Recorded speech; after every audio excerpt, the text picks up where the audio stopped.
In 2015, rapper 50 Cent, who amassed over $300 million throughout his career, filed for bankruptcy, burdened by over $4 million in debt. Now, that raises an important question about money itself. We often spend so much of our lives chasing after it. But why? If we're accumulating all this money, why does it seem so hard to keep it or manage it effectively? Take a look at this. Americans now have the highest credit card debt in history, which means that we're not learning from our mistakes.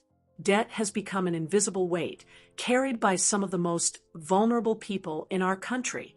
These same trends are reflected in the UK and other parts of the world. But here's a question for you to think about. What is your relationship with money? Does money flow in and out of your life so quickly it's hard to keep track of? Have you ever found yourself in a vulnerable financial spot, tempted by get-rich-quick schemes or promises that a course will change your life? If so, you're not alone. It's about understanding our perceptions of money and how they shape our behavior. Our brains are wired in ways that can make us financially reckless. Think about this. Does it matter how much you earn if, by the end of the year, there's nothing left to show for it? Where's the disconnect? It's time we explore a better way of thinking about money, a framework that personal finance experts often talk about, but that is rarely taught in schools. So, here's a question to consider. What is money? More specifically, what does money represent to you? When you make a purchase on eBay, or when you're paid for your time, what does that exchange really mean? We often define money as a medium of exchange, a tool to buy or trade goods and services. But I believe there's a deeper truth. Money is an expression of value. When you hand over money, it's because you believe the value of the item or service is equal to the amount you're paying.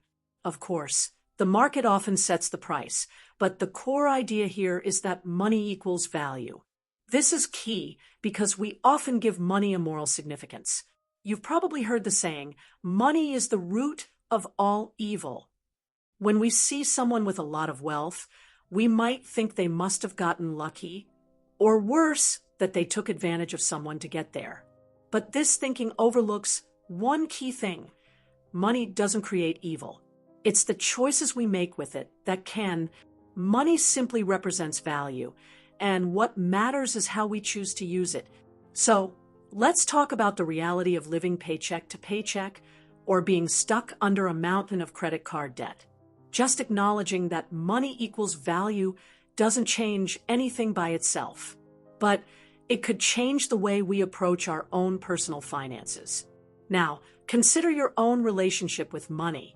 A great way to understand this is by looking at your income and expenses, or more simply, your production versus your consumption. Money enters your life when you create something of value, usually through a job, through labor. Money leaves when you consume something, whether it's a Prime subscription, a new house, or a vacation trip. Let's reflect on this for a second. How much of the money you've earned in the past year do you still have, or have invested in something that will appreciate over time? Chances are most of us could improve our balance between production and consumption. In fact, studies show that even among high-income earners, that is, people making seven figures, you will be shocked that 1 in 10 still live paycheck to paycheck. That's a stark reminder that, for many, the issue isn't how much they earn, but how much they consume. As we saw with 50 Cent, making a lot of money doesn't mean much if you can't control your spending. Now, I want to challenge this idea of the competitive way of life. It's often depicted as working a 9 to 5 job that you hate, but I think that's unfair. There are many people who love their jobs, or who have other aspirations beyond that. The real competition is the constant cycle of living paycheck to paycheck, always feeling like the moment money enters your life, it immediately disappears. And the more responsibilities you have, the harder it gets. Losing a job, facing unexpected health issues, or dealing with any financial crisis can put you into a tailspin. The mental stress of living on the financial edge is immense. So what's the sign of hope? It doesn't have to stay this way. The first step to taking control of your finances is to become aware of your relationship with money. A great way to do this is through journaling your expenses, tracking where your money is going every month. You can categorize things like housing, transportation, food, entertainment, and so on. It's not always easy, though, because we often avoid facing negative financial realities. But once you get past that, the next step is to start budgeting. Set limits on how much you'll spend in each category and stick to it. It's about living below your means, having a lifestyle that allows you to save and invest rather than overspend and struggle to keep up with every expense. Before you think about investing, make sure you have an emergency fund, a safety net that covers 3 to 6 months worth of expenses. That way, when life throws you a curveball, you're not caught off guard. Living below your means is about making intentional choices. But why do we do the opposite? Why do we choose to live lifestyles we can't afford? A lot of it has to do with cognitive biases. For instance, hyperbolic discounting makes us favor short-term rewards, like buying something today, over long-term gains, like saving or investing for the future. And then there's the social pressure to keep up with our friends. We see people around us buying things, so we feel we have to buy them too.